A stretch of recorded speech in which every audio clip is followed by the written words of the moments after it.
Сәлеметсіздер ме? Анатомия, физиология және патология пәнінің оқытушысы септесім Гүлназ Қуанышқызы. Бүгінгі сабағымыздың тақырыбы эндокриндік жүйе.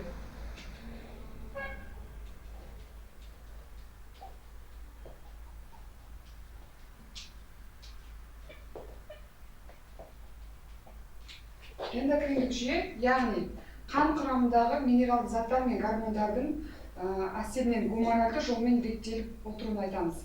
Гормон қоздырамын, яғни гормон сөзі қоздырамын, ояту. Қоздыру, ояту деген мағынаны білдіреді. Қоздыру, ояту деген мағынаны білдіреді. Яғни гормон бұл адам организмдегі қызметі дененің ішкі және сыртқы орта тұрақтылығын қамтамасыз етеді, дененің қызметін реттейді және ішкі орта тепе-теңдігін сақтайды. Бездер екі түрге бөлінеді: эндокриндік және экзокриндік. Эндокриндік ол бізде гипофиз, яғни гипофиз, эпифиз, одан кейін қалқанша безі, қалқанша маңы безі, айырша без және бүйрек үсті безі. Ал экзокриндік бездер болар ұйқы безі, аталық жыныс безі және аналық жыныс безі. Гипофиз бұл бізде үш түрін айтамыз, яғни аденогипофиз, меланогипофиз және нейрогипофиз деп. Аденогипофиздің түрлері соматропин, лютропин, тироидтық гормондар және гонадотроптық гормондар, кортикотроптық гормондар. Соматропин деп отырғанымыз бұл дененің бойдың өсуі, аяқ-қол сүйектерінің өсуін айтамыз. Соматропин гормонда егер гиперфункция болатын болса, яғни соматропин гормоны көп мөлшерде бөлінетін болса, ауырлыққа алып келеді.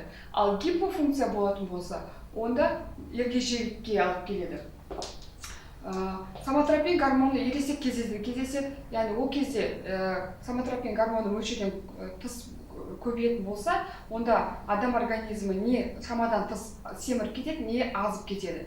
Және ол кезде соматропин гормоны мөлшерден тыс бөлінген кезде жақтың үлкейіп кетуі, мұрынның үлкейіп кетуі, яғни өсуін тоқтатпаған мүшелердің, қол-аяқ саусақтардың үлкеюі болып кездесуі мүмкін. Ол кезде бізде акромегалия деп атаймыз. Яғни акрос алыс, шеткі, мегалия үлкен деген сөз. Пролактин, келесі пролактин гормоны. Пролактин бұл сүт безінің альвеолаларының тармақталуын түзіледі. Пролактин гормонда прогестерон гормон мен эстроген аналық жыныс бездері гормондары қызмет етеді. Ал эстроген гормондары сүт безіндегі тармақтардың таралуын, прогестерон гормондары соның шығарылуын, яғни сүттің лактация кезінде бөлініп шығуын, түзілуін, сүттің түзілуін қамтамасыз етеді. Тироидтық гормондар бұл жаңа айтып кеткен қалқанша безінде қамтамасыз етеді. Кортикотропты гормондар. Кортикотропты гормондар кезінде нәруыздардың синтезделуі тежеледі. Яғни ол соматропиндік гормонға антоагонисті болып келеді. Ол кезде ерекше айырша бездері массасы мен мөлшері төмендеп, және шеткі лимфоциттердің мөлшері өзгереді, яғни эозинопения пайда болады. Политропин. Политропин бұл везикулярлық фолликулалардың сұйықтық бөлінуін және фолликулалардың қапқылын қоршайтын гормон болып табылады. Бұл политроптық гормон ерлерде де болады, әйелдерде де болады. Ерлерде бұл аталық жыныс безі арқылы сперматозоидтық сұйықтықтың шығарылуын қамтамасыз етеді. Лютропин. Лютропин гормоны бұл ерлерде де әйелдерде де кездеседі, және бұл жұмыртқа жасушасының жарылып шығуы, яғни овуляция кезінде болады. Осы лютропин гормонысыз, яғни сары дене пайда болмайды. Яғни ерлерде бұл андрогендік гормондарды іске қосатын болса, әйелдерде аналық жыныс безі арқылы эстрогендік гормондарды қамтамасыз етеді. Келесі кезекте меланогипофиз. Меланогипофиз бұл гипофиздің ортаңғы бөлігі. Бұл кезде пигменттік алмасу пайда болады. Яғни жүктілік кезде әйелдің бетінің дақтар түсуі барлығы, яғни қанның құрамындағы мелано гормонының көптеп бөлінуін айтамыз. Одан кейін артқы гипофиздің түрі, яғни бұл нейрогипофиз бізде екі түрге бөлінеді, яғни вазопрессин және окситоцин. Вазопрессин адамның денесінде екі қызмет атқарады, яғни артерия және капилляр тамырларының төмендігін арттырады және артерия қан қысымын көтереді, судың кері сіңірілуін әкеледі. Вазопрессин азаюы қансыз диабеттің пайда болуына әкеледі. Осы кезде несеп көп 10 литрға дейін шығарылады да шөлдеу пайда болады. Себебі сумен бірге тұздар да шығып кетеді. Ал окситоцин бұл, яғни жатырдың бұлшықеттің жиырылуына әкелетін болса, ол жүктілік кезде іске қосылмайды, яғни прогестерон гормоны арқылы өзінің тіркендіріштерге сезімталдылығын жоғалтады. Ал лактация кезінде ол сүттің шығуын, сонымен қатар жатырдың бұлшықеттің жиырылуын қамтамасыз етеді. Келесі қалқанша безі.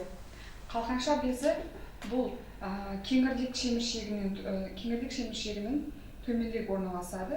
Яғни қалқанша безі гормонның құрамында йоды бар гормондарды бөледі. Яғни ол тироксин, 3 йод тиронин. Сонымен қатар тирокальцитонин деген кальций бөлінетін, кальцийдің әсерлесуіне қатысатын гормонды бөледі.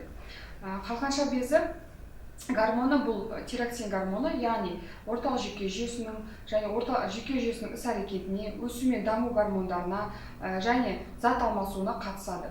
Өсу мен даму гормондарына қатысқанда жас кезде егер қалқанша безі алынатын болса, онда организмнің пропорциясы бұзылып, қаңқаның өсуі тоқтайды, яғни ергежейлікке алып келеді.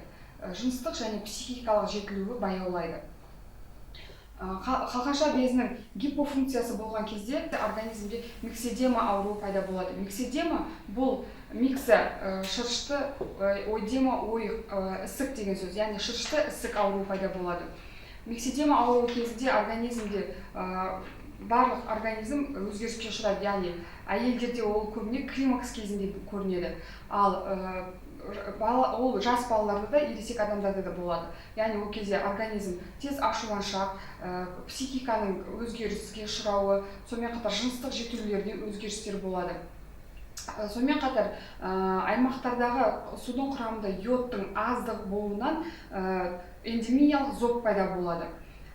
Одан кейін гиперфункциясы кезінде бұл жерде базедеп ауруы немесе диффузиялық зоб ауруы деп атасақ болады. Базедеп ауруы кезінде адам организмде тахикардия, сонымен қатар көз шаранасының шығуы, тез ашуланшақ, көңіл күйдің жоқтығы, ұйқышылдық, әлсіздік, тершеңдікке алып келеді. Егер қалқанша қызметінің төмендеуі болатын болса, онда қалқанша қызметінің төмендеуінен кретинизм, яғни мылқаулық ауруы пайда болады. Ол кезде мылқаулық ауруы кезінде бұл адамның организмде аузының ашығуы, тілінің салақтап шығуы, сонымен қатар меңіреулік қалыпқа алып келеді.